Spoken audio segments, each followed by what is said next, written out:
అమ్మా, ఏంట్రా? అసలు ఈ ఇంట్లో ఏం జరుగుతుంది? ఏం జరగడం లేదురా, ఆడ పెట్టిన వస్తువులు ఆడే ఉంటున్నాయే.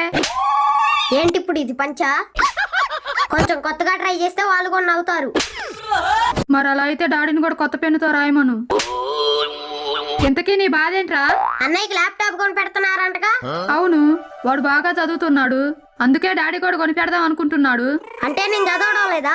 10కి 3 మార్కులు తెచ్చుకుంటున్నా తెలుసా? 3. ఆ 3 కూడా మొక్కలేని వాళ్ళు ఎంతమంది ఉన్నారో తెలుసా?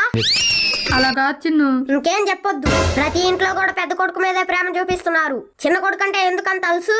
చిన్నోడనే? చూడు చిన్ను, పేగు బంధానికి చిన్న పెద్ద అని తేడా తెలియదురా. కడుపును పుట్టిన వాళ్ళు ఎంతమంది అయినా సరే సమానంగా ప్రేమను పంచేదేరా తల్లంటే. మాతృత్వంలో చిన్న పెద్ద ఆడమ్మగానే భేదం చూపించాలని ఏ తల్లికి కలగదు కన్నా.